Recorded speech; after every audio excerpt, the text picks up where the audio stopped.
Ismeth, I've much enjoyed what I've learned from you on all our trips. I mean, polymathic is what I'd say. But can I start with just asking about your formal profession, that of an architect, and the fact that, when you were young, you were working with Geoffrey Bawa in perhaps one of the most dynamic periods of Sri Lankan architecture. What was that experience like? Working with Geoffrey Bawa was quite an interesting episode in my life because I started quite early. As soon after he came back in 1959 back from the AS school and met both Geoffrey and his partner Ulrich Plesner, who was here only up to 1967, but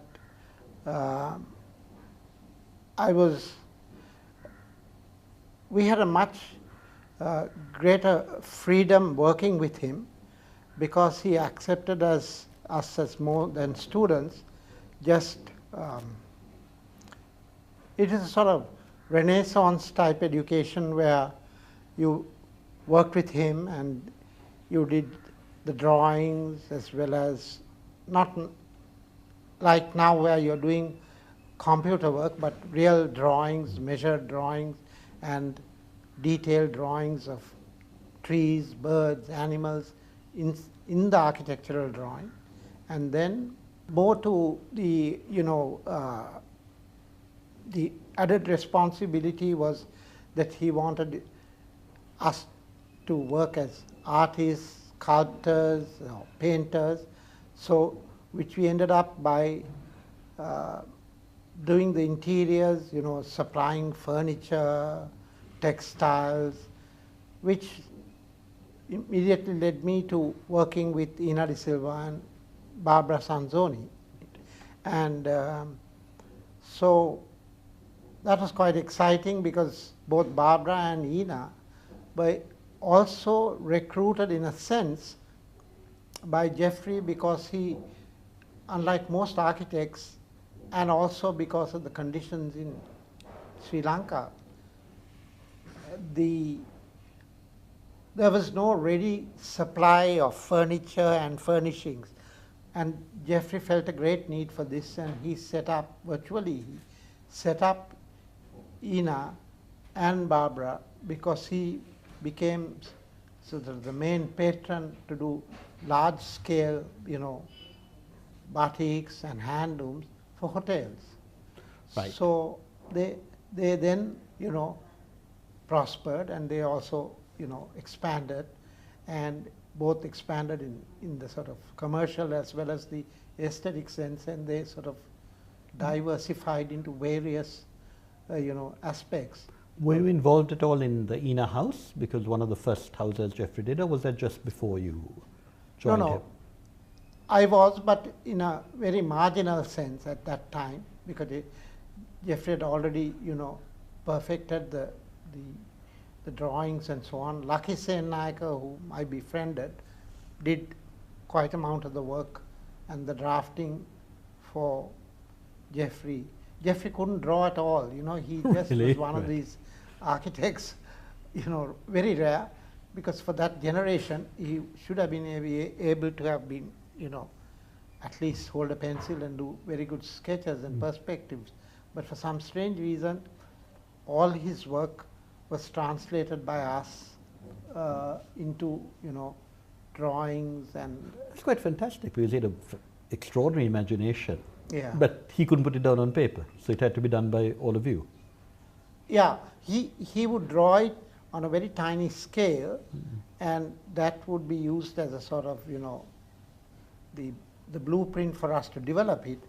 But he would see it, even when he did draw it, he would continue to review it and, criticize it and review it again till it got perfected. But a lot of his work was actually seriously done at site, at a great cost to the client. Yes. Everything was moved around like a stage set. It was moved around at the site. And of course, one thing I found him doing this once, quite late in his career, when he and Ina went on the site. Yeah. And of course, I got the impression Geoffrey didn't like color, and Ina adored color. And these two very different people sort of saying, white, no, red and blue. Yeah. How did they work together? Because they were, in a sense, very contrasting personalities, but they complemented each other fantastically, I felt.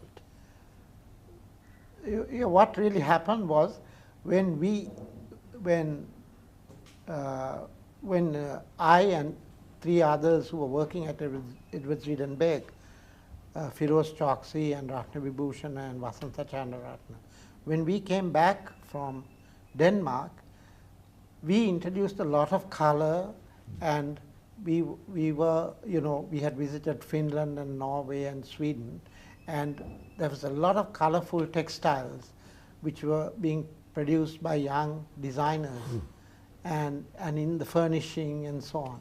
So even, introduction like Samara, which is the earth color, and robin blue, we used to, use it for bordering the paintings, murals on the walls, and gold leaf and so on. And I remember designing sarongs for Serendib, and at that time, I think quite a number of the young waiters didn't like the idea of wearing a sarong, which is for them socially going back, But we designed the sarong so well; they were very colorful, and they had that sort of special type of belt, which which used to be in the 1920s with a purse. The hoodie, yes, of course. All that was introduced. It looked so elegant. I mean, so much better than a mock, trousers. Yes, white trousers and sort of Nehru shirt, Yeah.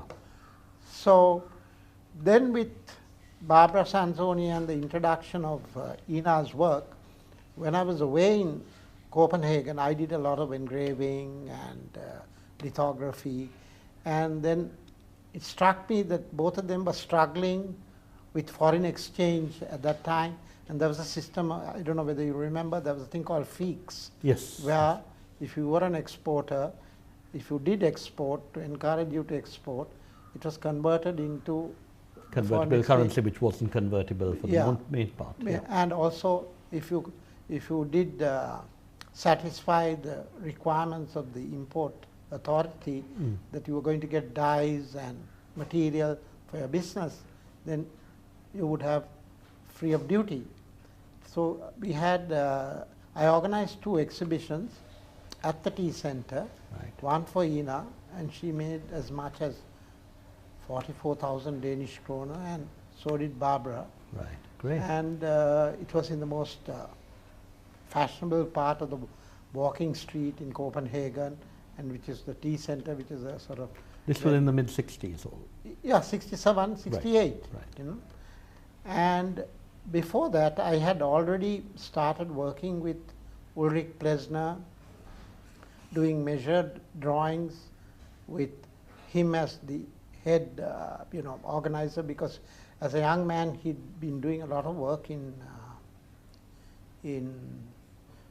Copenhagen for the Royal Danish Academy. That's where he organized the scholarship for us, and he had been doing documentation of old castles of Denmark. Right.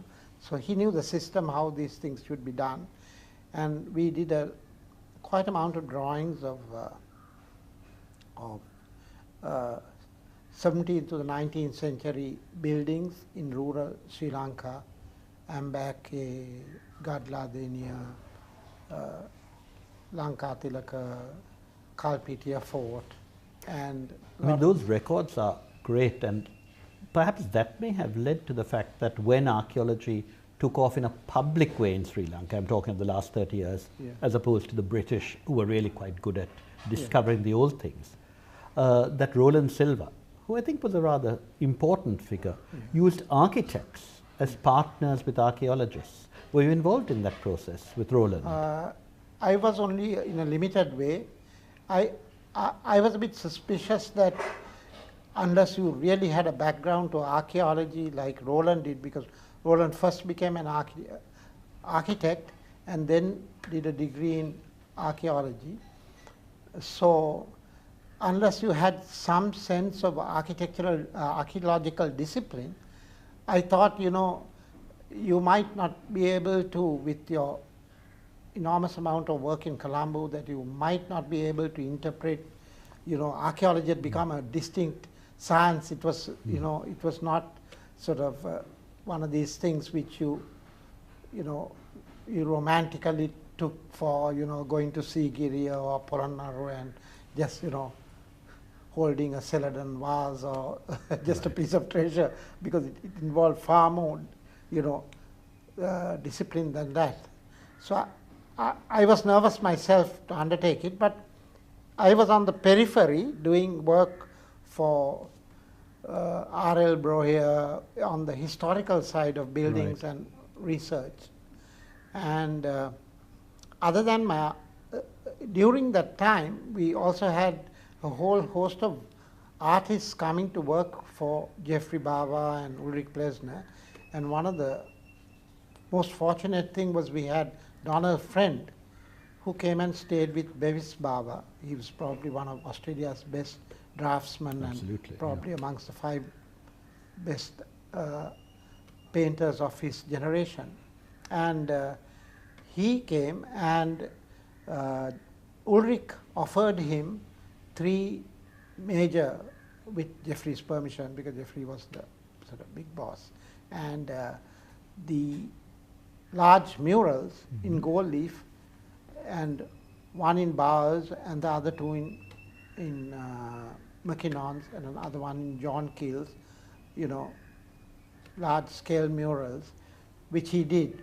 And Lucky and I got influenced by his work, and he taught us, the techniques of gold leafing. Right. So this really panel behind me was roughly done about at the same time. It's 22 karat gold beaten to 1/2000th of an inch, and applied. And a packet of gold leaf in the gold leaf makers, or a 200-year-old firm, is about 70-80 pounds, so you have to be really careful. The value of that would be, yes, I don't think on sheer gold leaf alone is something, And so gold leaf was nothing new, because all the Greek icons, the Russian Orthodox churches, you go to Thailand when you couldn't offer, in Thailand and South Asia, when you couldn't offer something to the temple which was really cast in gold, you could do it with a lesser metal and then gold leaf it and give it to the temple, So there's a lot of gold leafing going around all over. And so, and also Donald Friend did a lot of very beautiful, slightly exaggerated versions of natural history drawings of trees, birds, animals, fauna and flora of Sri Lanka.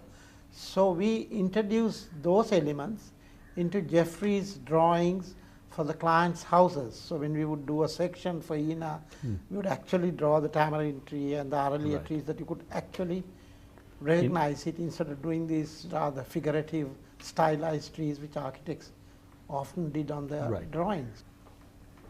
I was always interested in archaeology, I think because it has its links to architecture, and also that we were borrowing old, something intrinsically Sri Lankan. If you knew your archaeology, you could borrow it and adapt it to, present day conditions. Partly because when we started designing the lodge at Habarana, we were determined to flood a good part of the site. So we tapped a stream which used to go out, and the irrigation department condemned it, and we were very annoyed about it. But we drove it through the site, produced a fairly big body of water, and then let it into the tank again. So we were let off the hook, so to speak. But I think one of the 3 things that really define the landscape architecture, which one reflects in archaeology in Sri Lanka, is rice, water, and irrigation, and the channels. Wherever you go in Sri Lanka, in the older part of Sri Lanka, in the dry areas, especially in Anuradhapura and Polonnaruwa, it's the most dominant factor. And it's sad that we don't have it used much more in all our hotels and larger schemes. Jeffrey has used it in a limited way in the Parliament. But I think the thing was at the Lodge Harbour, and whichever window you look from, you see this huge expanse of water and a lot of trees. Unfortunately, we couldn't find the paddy part of it, Right. but it would have been nice to have planted some acreage of paddy. You know, it's full of interest, you know. And It's then when I met Brohier, R.L. Brohier, and he has been working from the time as a young man in the 1920s when he was in the survey department. He used to take a special interest in irrigation, you know, drawing and irrigation schemes. And he published this book for D.S.N. Nayaka in 1937, I think. And those 3 volumes I used to carry with me in the car, and you know, every tank had to be searched out and all the anicuts looked at. And yeah, the problem was that, you know, archaeology got separated from irrigation and it went into the background when it should have been the primary thing, because in the design of the old cities like Anuradhapura and Polonnaruwa, the first source that they would have tried to work out, where do we get the water from to run this huge million people city, you know. And then you needed, and the use of water in ritual in Sri Lanka, water carting, water this, your first time you're anointed with water when you get married, water is poured on your hands. It's, you know, all this ceremonial thing, water is used. So they should have actually started with, you know, where did these irrigation schemes originate? What was the force behind? Because even the Mahavamsa talks more about, okay, partly the Buddhist contribution by kings, but the other major thing was that they fed the people. And the enormously complex, it's not simply the water, it is the fact that when you had a long channel which went on, say, if you look at the riverine system in Sri Lanka, it's like spokes of a wheel, except for the Mahaveli, because due to some quirk in geology, it was going all the way to Minipe, then it swung around and then headed north to Trincomalee. But there must have been some point in the geology of Sri Lanka, 2 rivers got locked up, you know. Otherwise, all the rivers are only 80 miles and 90 miles, mainly from the center of the island, right? And then they go out to sea. So but if you look at the whole map of Sri Lanka, the amazing thing is there is no single body of natural body of water in Sri Lanka. There is no lake at all, nothing to speak of. Even the lakes that we are very familiar with, the Beira Lake, the Kandy Lake and the Noreli Lake, were built in colonial times, and the other 20,000 reservoirs were built by the ancient kings. So you really, except for the lagoons, which are just an artificial part of the sea, there is no real body of water. So it was all created by man. And also the amazing thing is, in the dry zone, between the highest point of the Mahaveli, you know, by the time it gets down to the lowlands, and to the degree it's been taken out, it's a very small difference in height.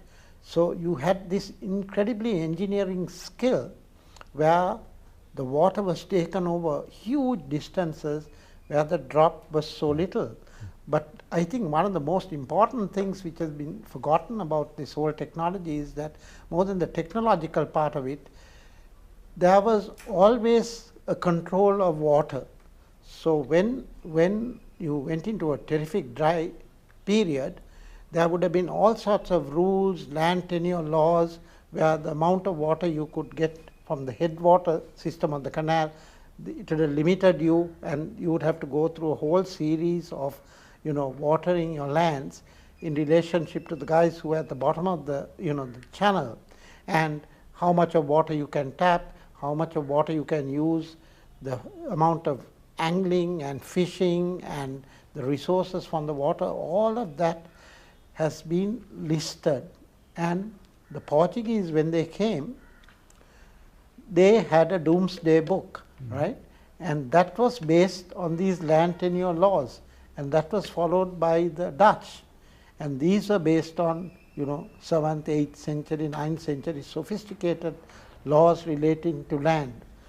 And all of that, I don't know, there must be somewhere somebody had published a small tiny amount, but this whole system of how these channels were controlled and tapped, and whether you could divert a little into your own, you can see even now the big problem in Israel and Palestine and India between Karnataka and, Tamil Nadu is all these small diversions that are taking place and, upstream between Nepal and India. Yes, I must say one thing that struck me, I do all this work in the East and the North, and the absence of a water policy is, I think, one of going to be the big problems, because, as you said, people are quarreling, and if you have very clear rules and guidelines based on study, it is what we need, and what you say that we had this all these centuries ago. But let me come back to something that has always struck me. You mentioned the Mahavalley in a different context. Ismeth, I think one of the most fantastic stories you've told me is how, as a young man, you went on a raft down the Mahavalley. Must have been, what, 40 years ago? Yeah, 1964. Gosh, yeah. Yes. What was it like? It must have been an extraordinary experience. The reason was this interest in the irrigation scheme, Yeah. and I was always interested in trying to find out, the Mahavalley, the scenic part of it and the wildlife part of it, and it's also a challenge because it has been done several times before by people like, in the 30s by R.L. Spittle, I think, and then I think Crow, who was the U.S. ambassador, Right. Philip Crow, Philip Crow. and in between by Maura Stevens. Quite, every 10 years or so somebody's done this. But those trips were heavily organized with 300 coolies, people walking along the banks, every GA being told to check whether these people have been safe. Right. So it was just an organized, palanquin trip. But ours was simply a case of going to a site, persuading the site people to give the bamboo and the banana, things as a float, the trunks, and it was lashed out and prepared there, lowered onto these fast rushing waters of the Manampitia Bridge and let loose, so that you drifted with the speed of the river. And for one thing, you had always had the insurance that you are not going to lose anything, because when the raft comes apart, you just get up and walk across a willow and get back home. So you don't really lose any money, except the speed at which you are moving is obviously limited by the flow of water.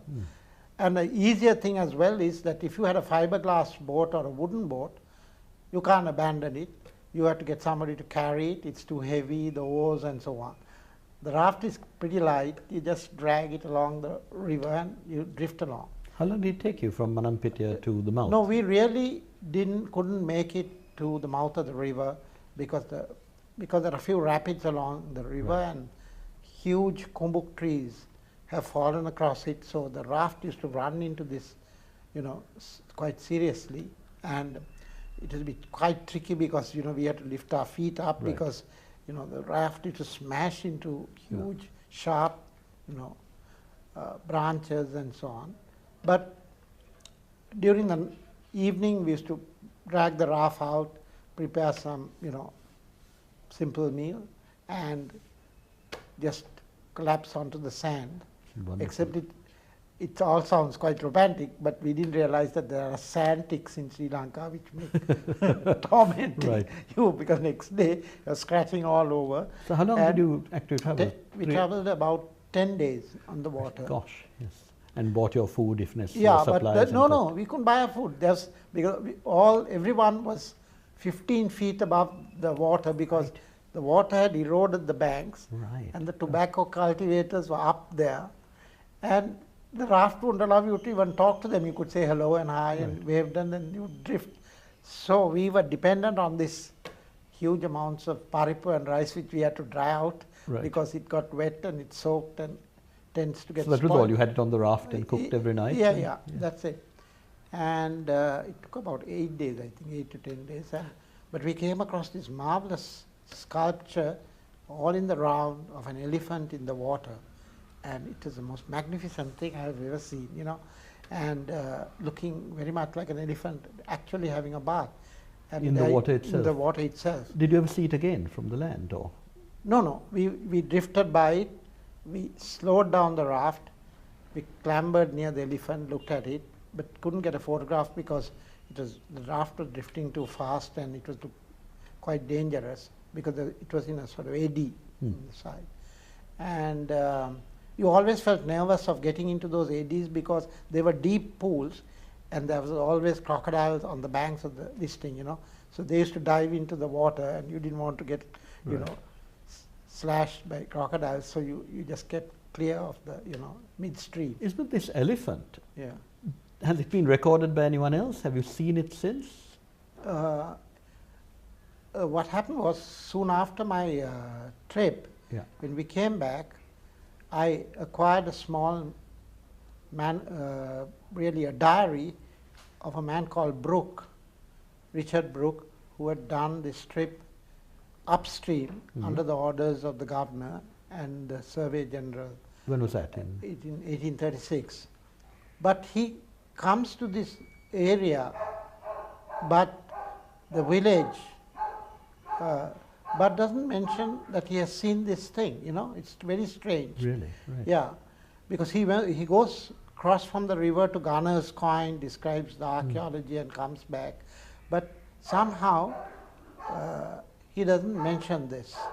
And Philip Crow's team with Dr. Austin and that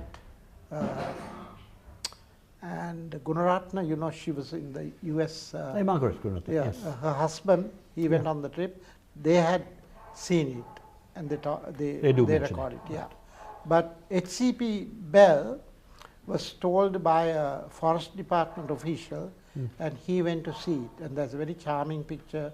He's taken a photograph of a Moorish boy seated on top of the elephant, Right. you know, enjoying the Right. seat and you can see the you know, in size and scale and Of this whole thing. contour. It Right. looks a real life elephant, you know.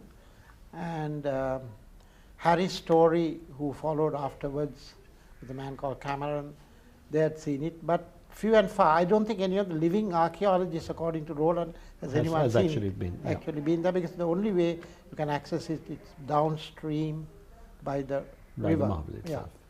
One final question is, we're just talking about elephants. You Yeah. know, you and Ina, after 50 years, Yeah. still have a very close relationship. Yeah, And you go and see her a lot, Yeah. I know, but you also go to the jungles with her. yeah, And I would have thought that the lifestyle Yeah. is actually something that is rapidly passing. yeah. You know, Ina de Silva in the jungles, Yeah. as Lucky has described it. Yeah. I think her interest from the time she was a young girl in Ladies College, I think she had an intuitive and rather intense interest in botany. And so she had an interest in other parts of wildlife as well as birds and so on. But whenever we used to go, she used to carry all these botanical books. I used to bring all the books that I had, and it used to be a huge library of books, you know, lumbering along. But we used to stop, and to the annoyance of a lot of the people in the, you know, the van or the jeep and the tracker, you know, huge arguments about which tree, when does it flower, has it got the wrong name, do the trackers know, driving up to it to get a thing of the bark and so on. I think I found that was a link which I had a special link with Ina. It was about that, and I have given her a whole host of you know, books and articles on trees, especially trees, you know, and books from Burma, books from Thailand, and so on. And I think also I think she liked to stay, you know, live and work with young people, and you would realize he hardly anybody of his own age. He, we hardly met them. Right. He must have, kept company, but we hardly ever met them. So this is something that really interested her. The other thing that she really was interested in, and which I used to feed her with a lot of information, was I was interested in history of natural history.